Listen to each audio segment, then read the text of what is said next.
Good morning, everyone, and welcome to Tuesday morning. It's Stephen Whiteside here from theuptrend.com. Well, this morning is all about the CPI numbers coming out at 8:30 this morning. I don't think there's going to be a lot of volatility off these numbers. I don't think there's going to be a big surprise. But whatever happens, it's going to feed into how people think the Fed is going to act in 2024. Now, yesterday morning, we started off looking at Bitcoin and Ethereum, and we were looking at the weekly charts and we were looking at upside projections. At the same time, right after we did that, both Bitcoin and Ethereum sold off. Both are still on buy signals. That has not changed, but this rally is pretty long in the tooth.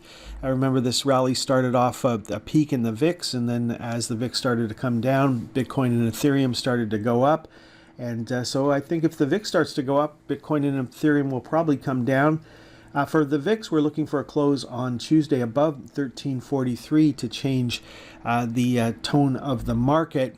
Looking at the US dollar index, it continued to move higher, and that's probably not good for the price of gold right now. Looking at the bond market, we saw the TLT and the XBB and the EMB and the JNK all pull back slightly on Monday. Not enough to give us any sell signals, so no change in trends for the bond market.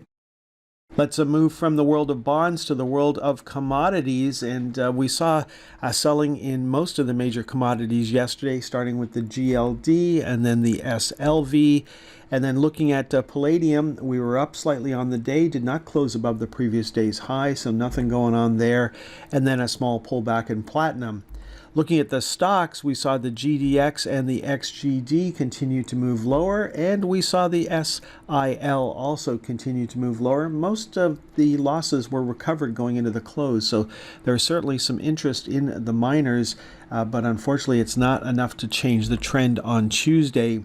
Looking at the energy sector, we saw the USO trade up slightly yesterday. We saw a little selling in gasoline and more selling in natural gas, which gapped lower yesterday. Then looking at energy stocks on the TSX, we were down another 1.22%.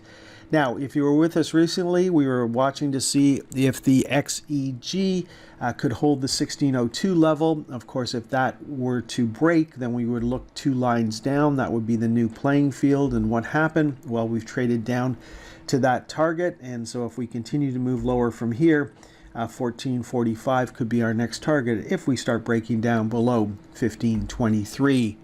Now, the TSX energy stocks have broken through the bottom of the flypaper channel, joining U.S. energy stocks, which were already trading below the flypaper channel. And so that's a very bearish sign for the energy sector going into 2024. Next up, let's take a look at the Magnificent Eight. And these stocks all look like they're topping at the moment, and money's coming out of these stocks going into other high-tech stocks, which are doing fairly well at the moment.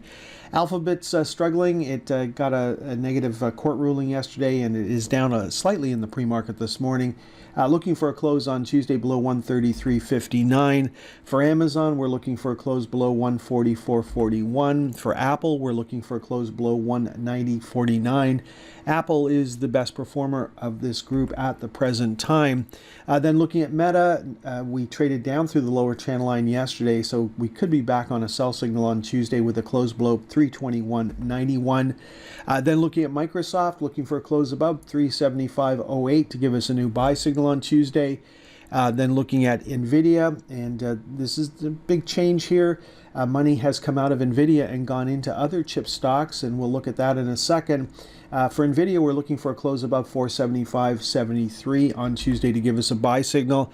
There's the semiconductor sector making a new high for this move on Monday, being led higher by Advanced Micro Devices, but the biggest winner on Monday was Broadcom, which was up 9% on the day. Then looking at Shopify in New York, we're looking for a close below $70.90 on Tuesday. In Toronto, we're looking for a close below 96.48 to give us a sell signal on Tuesday. And last up, treading water here, we've got Tesla on a buy signal, but hasn't been going anywhere for a while. Still stuck in that area of the open gap. Even though we filled the gap a while ago, we're still trading in that area. Looking for a close on Tuesday below 235.56 to give us a sell signal for Tesla. Let's finish off today's presentation looking at the ARK Invest ETFs, and they're all doing pretty good. The only one that's really struggling here is genomics, and it has not gone up in a straight line. We saw a pullback here in early November, and we've struggled to move higher. But then if you look at the innovation ETF, we're one day off a new high. Then we've got the industrials doing well, we've got space doing well, and we've got the internet doing well. And so all areas of the ARK Invest ETFs except genomics have been doing well over the last month. Okay, folks, that is all for this morning's presentation. Waiting to see how the world reacts to the CPI numbers. And then, of course, we've got the Fed coming out on Wednesday, and that, of course, could totally change the direction of the market. Enjoy the rest of your day. Next time you'll hear my voice is on Wednesday morning.